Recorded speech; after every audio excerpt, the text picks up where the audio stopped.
Good morning, Thailand. My name is Alex, and I have some news updates from around the land of smiles for you today, this Thursday, November 28th. Happy Thanksgiving. Now, today we'll be talking about a scandalous adult video involving what appears to be a Grab driver and a police officer. Later, a patient high on meth causing chaos in a hospital. And then even later, some updates on some high-profile court cases in Indonesia, Vietnam, and Malaysia.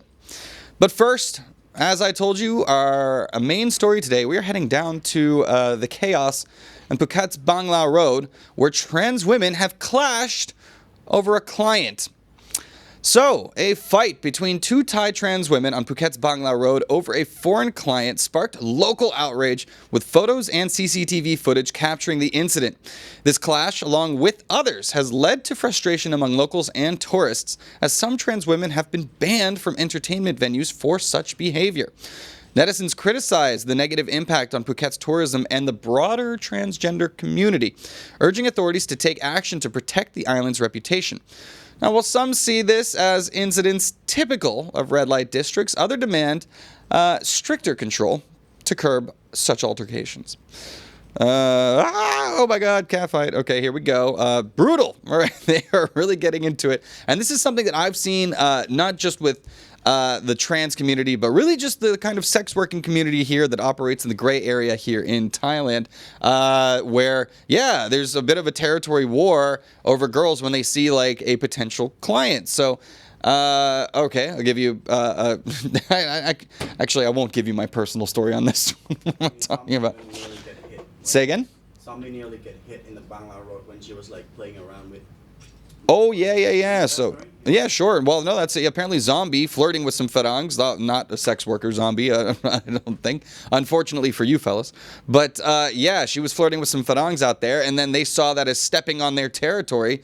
Like, who is this new girl just coming in and swooping and taking our clients? It's like, hey, I'm not asking for money. This is just a normal pickup scenario. So, yeah, quick on the trigger finger, a lot of these ladies work in the night. So yeah, do be careful out there and don't try to stir anything. If you're going to be indulging in the sex work, I say commit to one girl. Don't go around and try to flirt to a couple of different ones, because then you'll end up with situations like this, which just don't look good, I think. So be careful out there, everybody, if you're indulging in that kind of thing. All right. Elliot says, I have not heard of the Radisson Red brand before. It's a little bit more cost-friendly, 20 to 30% cheaper, and a little funkier, trying to go for that ever-millennial crowd, which, well, that's square into my demographic. So I'll be there with some other influencers, doing a little bit of content for the grand opening, and, yeah, just relaxing on the beach. I have earned it. Long weekend coming up next week with a holiday next Thursday, so you'll see that too. Larry Conley says, have to love those trans ladies. Hey, they make for good stories, that's for sure. And always entertaining. I'm still a big fan of the drag shows here in Thailand, where you see a lot of these trans women get up there and do, I think the right kind of entertainment rather than getting into brawls on the streets. It's always so, it's glamorous, it's fun, it's funny. They have like some of the best personalities when it comes to comedy. So do support the community here in Thailand. It's a big part of the demographics here. And yeah, they're not all like this, All right, well, moving on. That's not our only Thai person creating a little bit of chaos here in the land of smiles. Our next story takes us to a hospital in Mahasarakam, where a patient high on meth has run rampant through the hallways. That's right, a methamphetamine intoxicated patient terrorized nurses at a Mahasarakam hospital, forcing them to flee as he wielded a bed rail. The chaos ensued after the patient, restrained by just one handcuff at his mother's request, broke free. The incident, captured on video, highlighted the dangers healthcare workers face. Law enforcement eventually subdued the patient, who was sent to a psychiatric facility. The hospital plans infrastructural upgrades, including enclosed areas to enhance safety. The event sparked social media discussions about the need for better protection and support for healthcare staff. Fortunately, no injuries were reported. That's It's a bit horrifying, I think. One little hospital bed railing is not going to be enough to subdue the superhuman strength that Yaba can instill in a man. Oh my God, just look at all those poor people running away and this man chasing after them very menacingly. So, this sucks. My ex-girlfriend was a mental health nurse who had to deal with a lot of, patients that are dealing with substance abuse issues and therefore psychotic breaks and episodes that could put them in danger. So, it just goes to show exactly how brave so many of these healthcare workers are in dealing with these situations and just how scary they can be sometimes when people are not really, concerned for their own well-being, let alone other people's. So, kudos to the hospital for getting this under control without serious incidents. You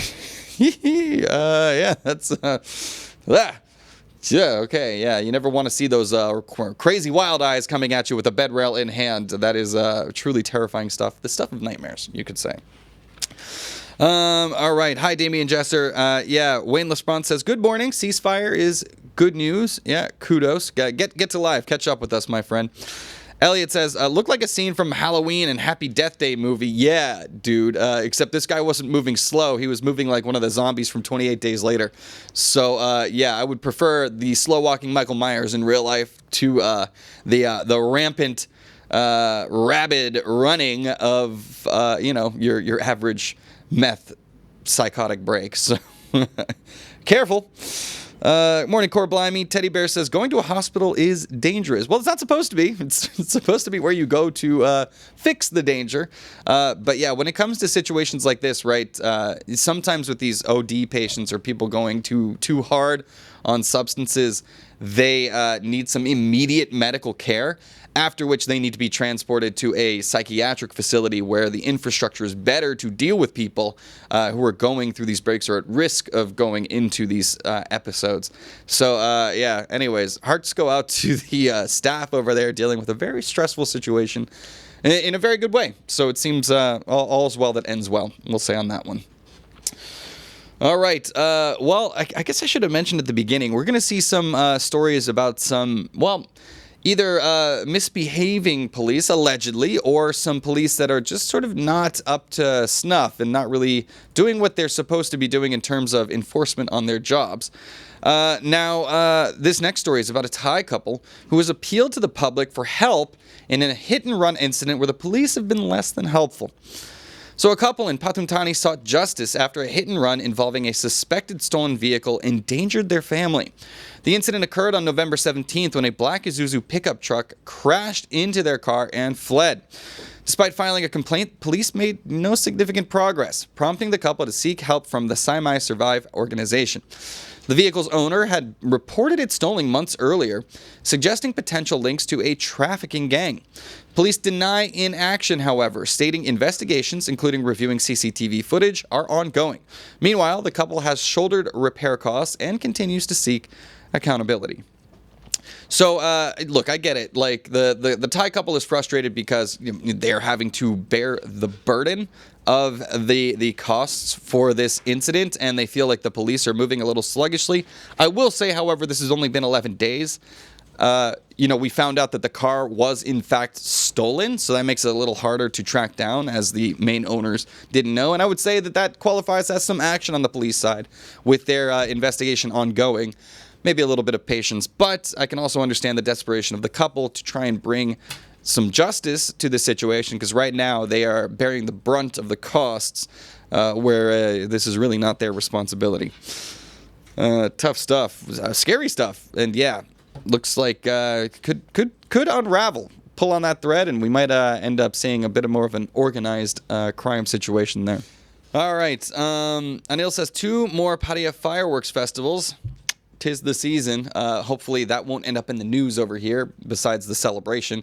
I feel like every time there's a fireworks festival, there's something that launches into a crowd and people get burned and injured. So, do be careful if you're around there. Keep a safe distance. Wayne Lesprant says, Radisson Blue is business-oriented. Radisson Red offers stylish, trend, chic. Something like that. So, that's more my style. I'm looking forward to that. The Wu-Tang Life asks, are you making a turkey or going out to dinner for American Thanksgiving? Yes, that is the plan. Yeah, I'll be heading to Craft, which is one of my favorite beer gardens here. It's run by Americans, or originally run by Americans. And they do obviously love to take advantage of the holiday season, bring together all of the old guard from the motherland, so to speak. And I would love to indulge in some. You know what? Turkey's great. I'm a honey glazed ham guy. That's what I'm looking forward to the most. And of course, some mashed potatoes. Okay, now I'm hungry. All right, maybe I'll hit some for lunch actually too. That does sound kind of good. Turkey day twice in one day. Let's go. All right. On to our next story. By the way, and please do tell me your plans. If you're in Thailand, what do you expect to do on this lovely holiday for food? Okay, on to our next story. So this is okay, we got plenty of teachers here in Thailand, right? Lots of people that take advantage of, the demand for English tutors and things like that. Well, unfortunately, we have a story of a tutor defrauding a lot of parents in Nakhon Sawan. So, police arrested a 27-year-old tutor known as Papua D, alias Teacher Toy, in Payao for defrauding over 30 parents in Nakhon Sawan. She allegedly offered private tutoring via social media, collecting over 400,000 baht in fees before disappearing. Smoke bomb. The operation followed 3 outstanding arrest warrants and complaints from 38 parents. Papawadi has transferred to the Nongpling police station for legal proceedings. This case highlights rising fraud on social media, prompting authorities to urge caution and due diligence in online transactions, particularly those involving significant payments. So the long arm of the law caught up with this poor girl. And yet, do be careful. If you're this is why it's important to go through registered businesses, people where there's like a paper trail or an establishment where you can go and make sure that you're dealing with legitimate transactors. So I'll give you a brief little story. Where's Jason? Is he in the room? He's not in the room, but I'm going to name and shame him today because he went to go buy a lens last week off of Facebook Marketplace, and the fool transferred the money before getting the goods. Is that still true?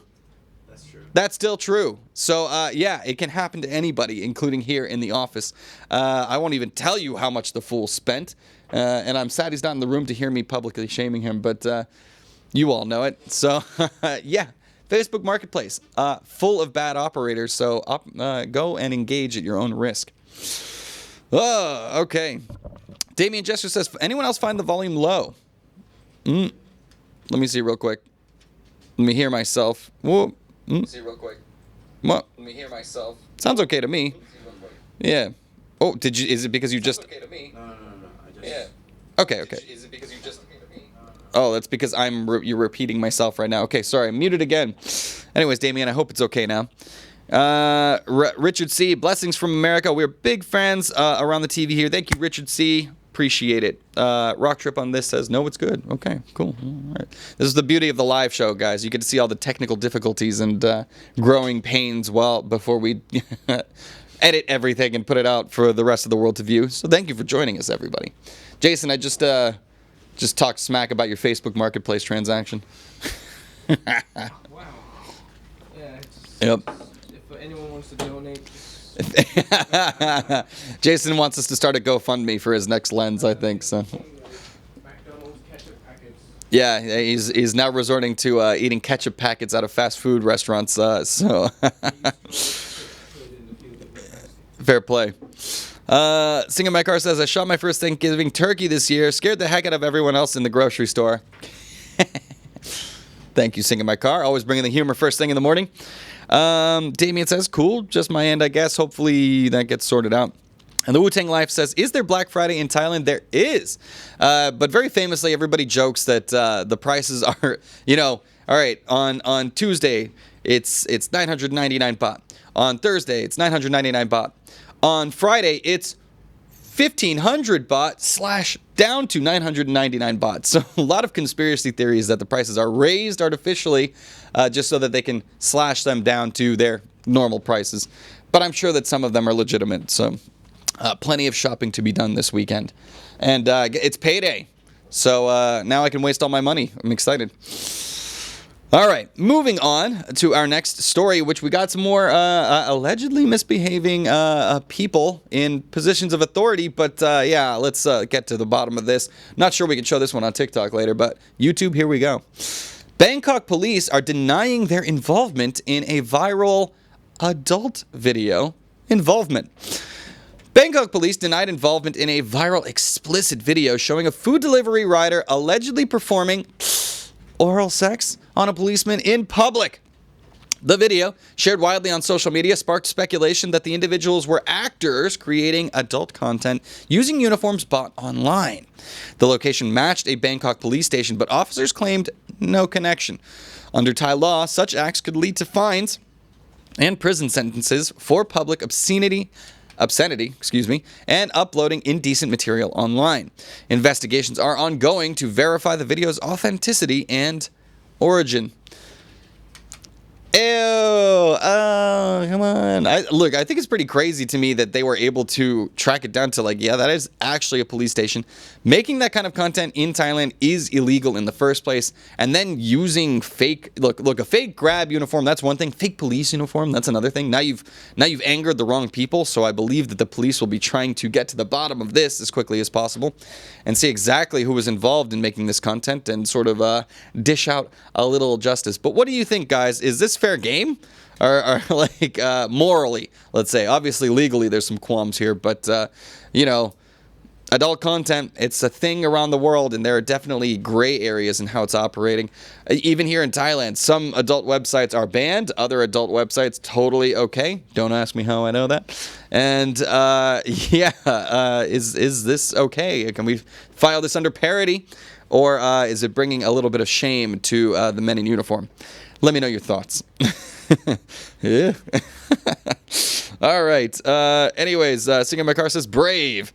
Rita Watach coming from Alaska. Love you guys. Love you too. Thank you for tuning in. Anchorage? Or somewhere more remote. I've never been to Alaska. My mom says she absolutely loves it up there, though. So maybe I'll get up there one day. And maybe we'll see you in the Land of Smiles someday, too. Yeah, I think I'd take our weather over what you're probably dealing with at this time of year. All right, now on to our last Thailand story before we get into the ASEAN section, where we have a ton of high-profile court cases that are making waves. But before we get to that, one more, kind of funny, kind of dangerous story. Let's get into it. Now, a drunk woman has caused a massive traffic jam in Pattaya. So, an intoxicated woman caused a traffic jam on South Pattaya Road after being found asleep in her car during rush hour of all times. Police and rescue workers spent 30 minutes waking her. She was out, finding an opened beer bottle in the vehicle. Witnesses said two men believed to be her companions reclined her seat and left her to sleep in the middle of the road. The woman was taken to Pattaya police station to sober up as officials review legal actions for the disruption and endangerment caused. Imagine waking up to that. You've caused a massive traffic jam and there's police just knocking on the window trying to get you awake. You're like, huh? Now, it's unclear. I believe she was not in the driver's seat. Or maybe she was. She was in the driver's seat. So, yeah, tisk, tisk, shame on you. No drink driving allowed. But fortunately, she wasn't actually driving. She was just passed out. Unfortunately, she did not park. And she instead blocked up an entire road. What do you make of this? What kind of punishment should be doled out for this? Is this a slap in the wrist situation? Did she seriously endanger anybody? And what kind of friends just leave you there in the middle of the road? I think you need some new friends, lady. Anyways, thought that was a kind of funny story. All right, Damien says, haha, so funny, indeed. Alfa Romeo, hey, happy Thanksgiving, my friend. Thank you for tuning in. To the bottom, says Damien Chesser. I really don't know what to make of that story, but empty beer bottle, passed out, drunk in your car. If she just fell asleep, a quick little knock on the window would have woken her up. It took him 30 minutes to get her drunk ass up. So, anyways, hopefully she'll be rethinking her actions in the future. Teddy Bear says, Pattaya is the best fun city in the world. Hey, I'm not going to deny you, man. Look, I'm more partial to Bangkok, but I've certainly had my share of good times down in the seaside city of Pattaya.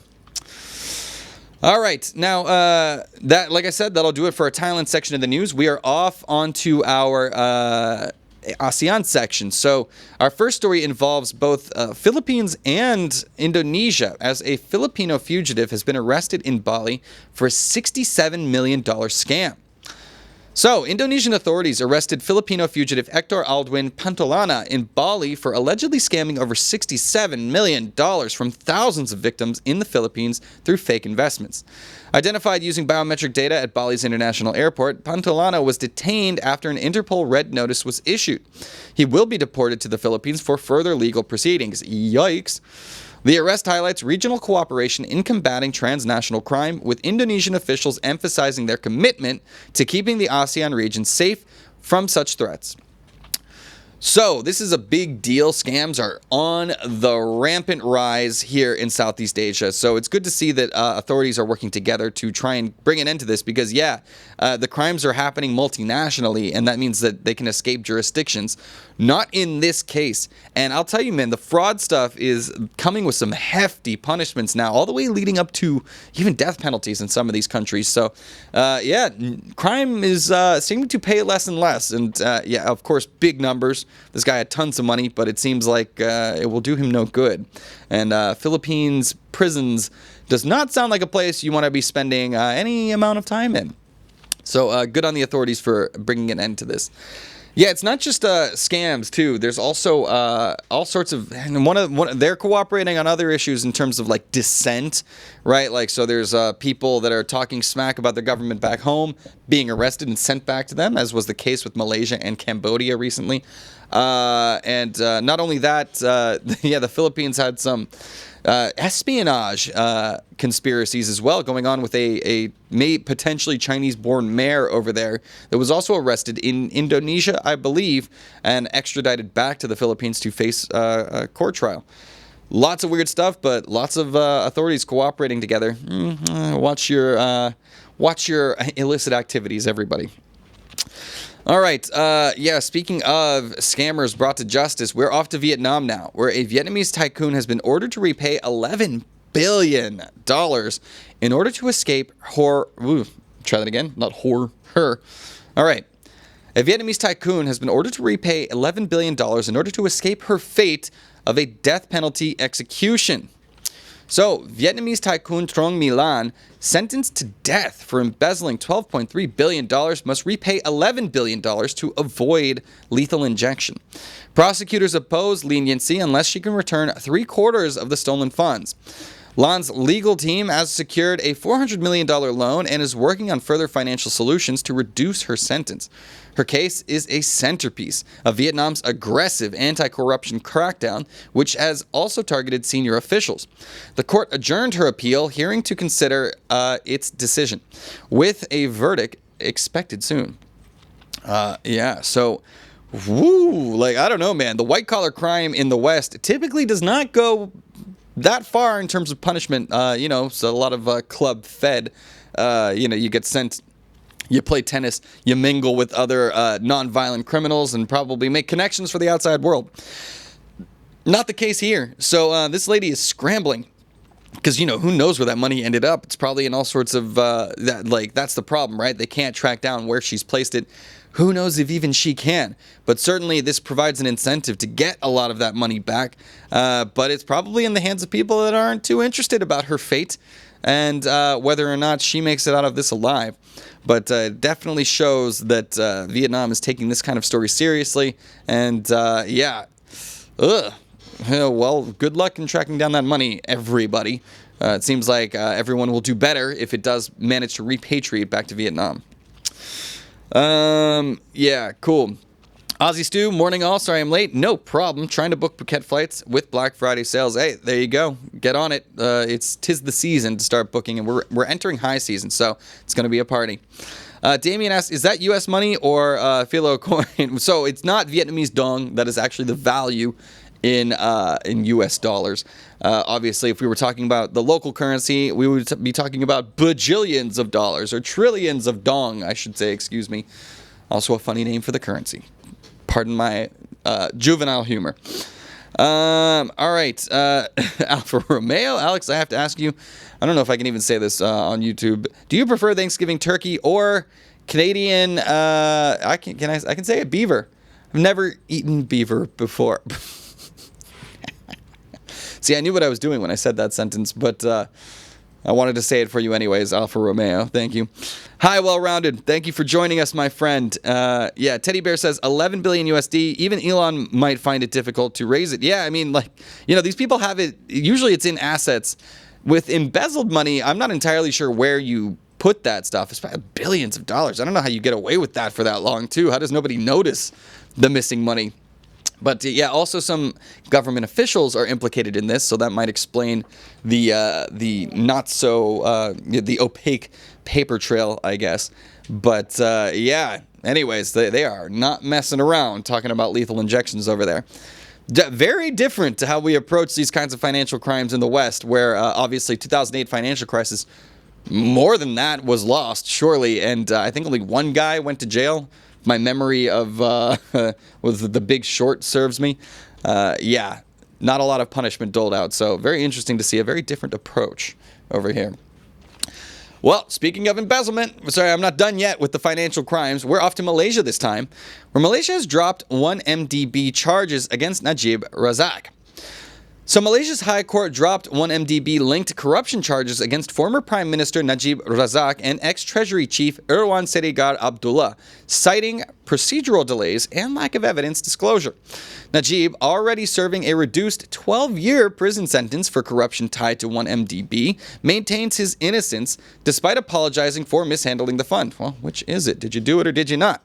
The decision raises questions about remaining cases and the government's commitment to anti-corruption reforms. Prime Minister Anwar Ibrahim denies interference but faces criticism for perceived backsliding.